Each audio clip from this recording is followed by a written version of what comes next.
안녕하세요. 임종환 선교사입니다. 네, 기도하시고 오늘 강의를 시작하도록 하겠습니다. 전능하신 나의 아버지 하나님 감사합니다.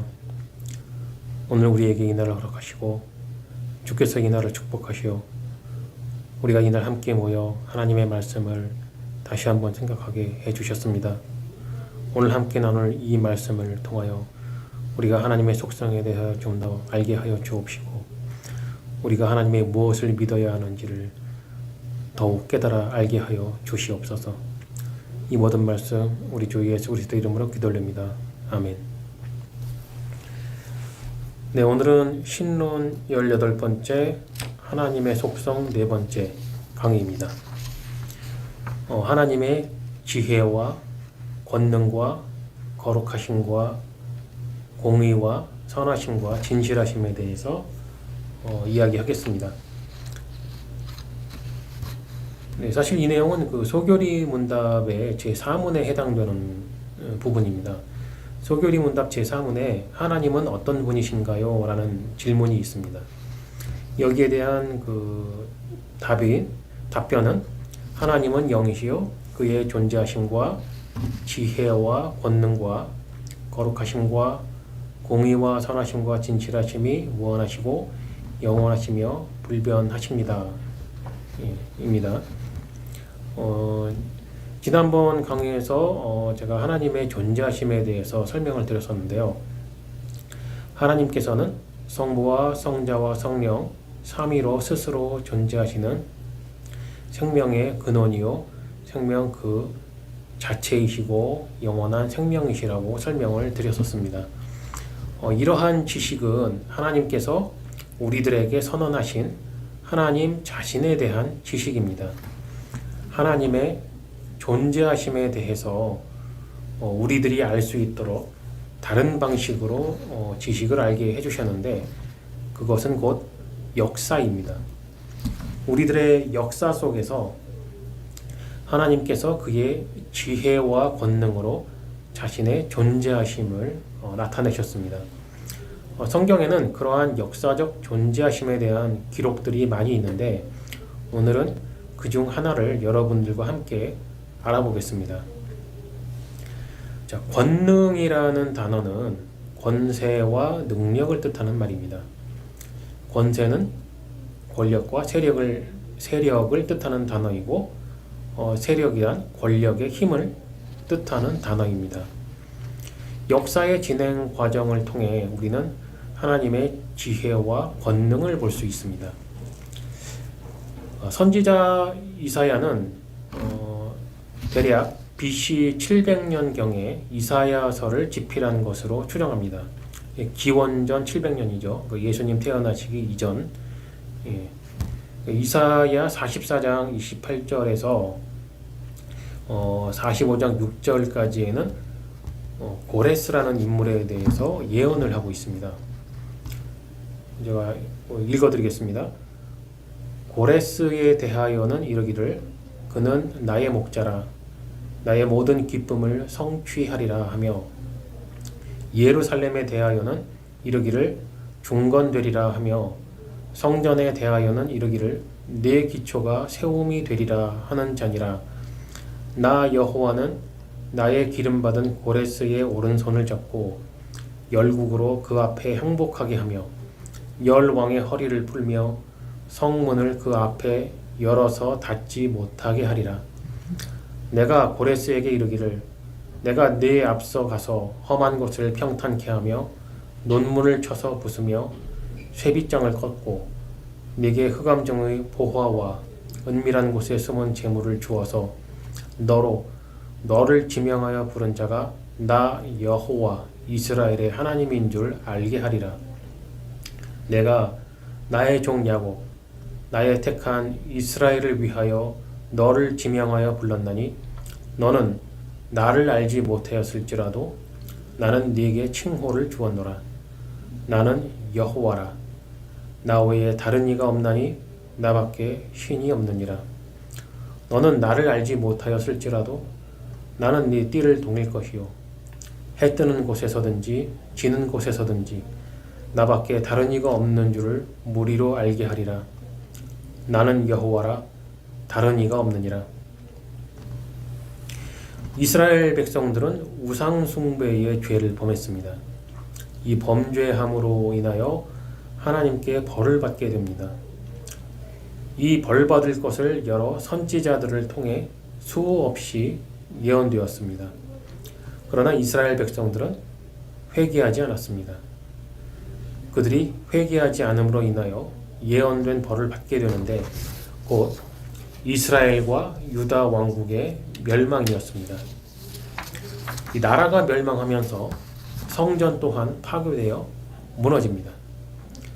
하나님께서는 앞으로 전개될 이러한 역사적인 일들을 선지자 이사야를 통해 예언의 말씀을 주셨고 고레스라는 사람을 통해 이스라엘을 위해 행하실 일을 말씀하셨습니다. 그리고 이 예언의 말씀 이후 대략 100년 후에 고레스라는 사람이 정말로 이 세상에 태어납니다. 이 고레스 왕 BC 600년에서 530년까지 살았는데요. 고레스 왕은 바사의 초대 왕입니다. 바사 왕국은 페르시아를 뜻하며 지금의 이란을 뜻하는 나라입니다. 고레스는 바벨론 왕국을 멸망시키고 바사 왕국을 건설합니다. 그리고 역대하 36장에 기록된 것과 같이 이스라엘을 위하여 왕명을 하달합니다. 고레스는 유대인도 아니고 이스라엘 백성도 아닙니다. 그러나 그는 자기 스스로를 하나님의 종이라 생각합니다. 역대하는 BC 400년경에 기록된 역사서입니다. 역대하 36장 22절과 23절을 읽어드리겠습니다.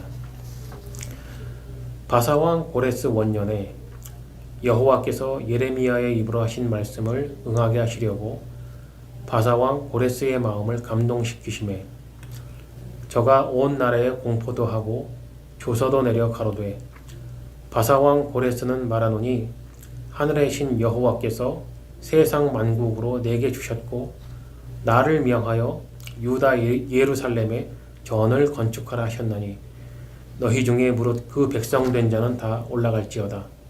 너희 하나님 여호와께서 함께 하시기를 원하노라 하였더라. 이 역사적인 사건을 통해 우리는 하나님의 지혜와 권능을 알 수 있습니다. 하나님의 지혜는 영원이라는 관점에서 한계가 없는 무한하심입니다. 모든 것을 현재처럼 보고 계시는 하나님께서는 자신이 창조하신 모든 것을 적절한 때에 적절하게 사용하시기 때문에 완전히 지혜로우십니다. 그리고 이 완전한 지혜로 세상의 모든 권력 위에 권력으로 존재하십니다. 당대의 바벨론 제국은 지구상 최강 권력을 가진 나라였습니다. 그런 나라를 무너뜨리고 세운 바사 제국은 더욱 강력한 권력을 가진 나라였으며 고레스는 그 권력을 가진 왕이었습니다. 그러나 하나님께서는 그의 마음을 하나님께로 향하게 하셨고 그의 권력 위에 권력으로 군림하셨으며 원하시던 일을 실행하셨습니다. 이것은 하나의 단편적인 예를 기록으로 남긴 것입니다. 이러한 기록을 통하여 하나님의 권능은 실제적이며 이 세상에서 일어나는 모든 일에 하나님께서는 지극한 관심이 있으시며 하나님의 원하시는 뜻대로 자신의 지혜를 사용하여 이끌고 계시다는 것을 우리에게 알게 하시는 것입니다. 자, 이쯤에서 우리가 한 번쯤 생각을 해봐야 할 것이 있는데요. 역대하는 역사서죠. 이스라엘 백성이 기록한 역사서입니다. 근데 고레스라는 사람은 이스라엘 사람이 아니죠. 오히려 자기들을 지배하고 있는 이방 민족의 왕인데 이스라엘 백성들의 성격을 보면 그 사람들이 이방 민족을 얼마나 좋지 않은 시선으로 바라보았는지 우리는 충분히 알고 있습니다. 그렇기 때문에 그들의 역사서에 이방 민족의 왕, 특히 자기들을 지배하고 있고 정복하고 있는 왕에 대하여 좋게 기록한다는 것은 있을 수가 없는 일이죠. 그런데 역대하에 고레스에 대하여 이렇게 기록이 되어 있다는 것은 이것은 역사적인 사실이기 때문에 그러한 것입니다. 자, 이것이 먼저 가장 이 기록에 대한 신빙성 있는 첫 번째 이유이고요.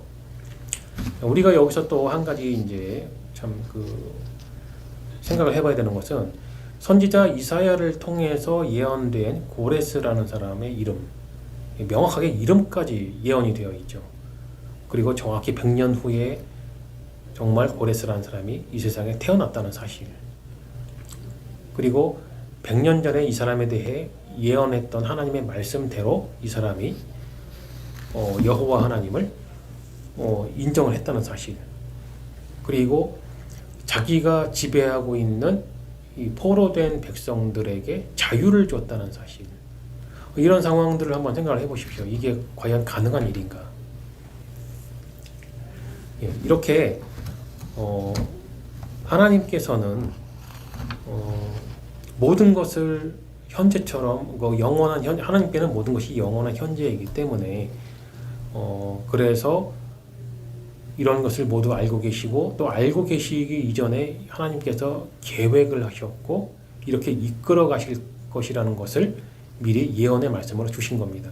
그리고 고레스라는 사람은 하나의 예로서 들어준 것이고, 세상 모든 권력에 대하여 하나님께서는 이렇게 세상을 이끌고 계시다는 것을 우리에게 알려주고 계시는 것입니다. 이러한 지혜에 대하여 시편 104편 24절에 언급이 되어 있는데요. 여호와여 주의 하신 일이 어찌 그리 많은지요. 주께서 지혜로 저희를 다 지으셨으니 주의 부요가 땅에 가득하니이다. 또 시편 62편 11절에 이런 말씀이 있습니다. 하나님이 한두 번 하신 말씀을 내가 들었나니 권능은 하나님께 속하였다 하셨도다. 이 권능에 대하여 이것이 하나님께 속해 있지 않다면 이렇게 세상의 권력을 가지고 있는 왕들의 마음을 움직일 수 없겠죠. 그래서 하나님께서는 그 권력들 위에 권력으로 군림하고 계시며 그것을 우리는 하나님의 권능이라 말하는 것입니다. 그래서 시편 62편 11절을 통해서 하나님께서는 권능은 하나님께 속한 것이라는 사실을 선언을 하고 계시는 것입니다. 그런데 하나님의 지혜와 권능은 우리들 사람과는 다르게 거룩하심이 있습니다. 거룩하다는 말은 뜻이 매우 높고 위대하다는 것입니다. 그리고 죄와는 구별된다는 뜻이 있습니다. 악은 거룩할 수 없다는 사실로서 쉽게 이해할 수 있는 부분이죠. 요한계시록 15장 4절에 주여 누가 주의 이름을 두려워하지 아니하며 영화롭게 하지 아니하오리까 오직 주만 거룩하시니이다. 주의 의로우신 일이 나타났음에 만국이 와서 주께 경배하리이다 하더라. 하나님의 지혜와 권능은 이 거룩함과 함께 사용하십니다. 다시 말해 하나님의 지혜와 권능은 하나님의 매우 높고 위대하신 뜻에 따라 사용하시는 것입니다. 죄와는 완전히 구별되어 계시기 때문에 하나님께서 사용하시는 지혜와 권능은 그의 사랑과 선하심을 따라 이 세상에 적용되는 것입니다. 우리를 향하시는 하나님의 사랑이요 우리의 구원이 목적인 것입니다. 세상의 권력자들은 막강한 권력을 가지고 있으면 결국엔 개인적인 사심 또는 집단의 욕심에 의해서 그 막강한 권력을 자기들의 이익을 따라 사용을 하게 되죠. 그렇지만 우리 하나님의 권능은 거룩하심이 동반되기 때문에 그러한 사심이 없는 것입니다. 오로지 우리를 향하신 그의 사랑과 우리를 구원하시고자 하는 그 목적에 따라 사용하시기 때문에 가장 정확하고 선하게 그 권능을 사용하시게 되는 것입니다. 자, 베드로전서 1장 15절과 16절에 오직 너희를 부르신 거룩한 자처럼 너희도 모든 행실에 거룩한 자가 되라 기록하였으되 내가 거룩하니 너희도 거룩할지어다 하셨느니라 라고 기록되어 있고요. 데살로니가 전서 4장 7절과 8절에 하나님이 우리를 부르심은 부정케 하심이 아니요 거룩케 하심이니 그러므로 저버리는 자는 사람을 저버림이 아니요 너희에게 그의 성령을 주신 하나님을 저버림이니라 라고 기록되어 있습니다. 자, 하나님께서는 내가 거룩하니 너희도 거룩하라고 말씀하십니다. 하나님께서는 매우 높고 위대하신 뜻을 가지고 계시며 죄와는 구별되어 계시니 우리도 그렇게 되어야 한다는 것입니다. 그런데 이 말씀을 깊이 있게 생각해 보면 순종할 수 없는 불가능한 명령이라는 것을 알게 됩니다. 왜냐하면 우리는 거룩하기에는 죄를 너무나 좋아하기 때문이죠. 그렇다면 하나님께서는 왜 이런 명령을 우리에게 주셨을까요? 그것이 곧 구원의 개념을 알게 하시기 위함입니다. 교회는 참된 그리스도인 2명 이상이 모인 것을 말합니다. 그러한 참된 교회는 거룩함을 나타내게 됩니다. 세상이 이 교회를 보았을 때에 거룩함을 보게 됩니다. 이 교회에는 선한 뜻이 보이고 죄와는 구별된 모습을 보게 됩니다. 이것이 곧 세상을 비추는 빛과 소금이 되는 모습입니다. 그러나 세상이 보게 되는 이 교회의 거룩한 모습은 하나님의 거룩하심을 거울처럼 반사하여 세상을 비추는 모습입니다. 우리가 거룩하게 되는 것이 아니라 하나님의 거룩하심을 거울처럼 반사하여 세상을 비추는 것입니다. 이것이 어떻게 가능할까요? 성경에서 거룩은 하나님이 우리를 부르심이라고 했습니다. 거룩은 하나님의 명령에 순종하는 것입니다. 하나님의 명령에 순종한다는 것은 무엇일까요? 그것은 곧 하나님을 기쁘시게 하는 것입니다. 하나님을 너무 사랑해서 하나님을 기쁘게 해드리기 위해서 하나님의 말씀대로 살다 보니 거룩한 삶을 살게 되는 것입니다. 참된 교회에 속한 그리스도인은 예수 그리스도의 말씀을 듣고 보고 배우며 예수 그리스도의 생각과 성품처럼 살아가게 됩니다. 그래서 세상은 참된 교회에게서는 그리스도의 형상을 보게 되는 것입니다. 거룩한 형상을 보는 것이죠. 여호와께서 출애굽기 34장 6절과 7절의 말씀인데요. 여호와께서 그의 앞으로 지나시며 반포하시되 여호와로라 여호와로라 자비롭고 은혜롭고 노하기를 더디하고 인자와 진실이 많은 하나님이로라. 인자를 천대까지 베풀며 악과 과실과 죄를 용서하나 형벌받을 자는 결단코 면죄하지 않고 아비의 악을 자여선 3, 4대까지 보응하리라.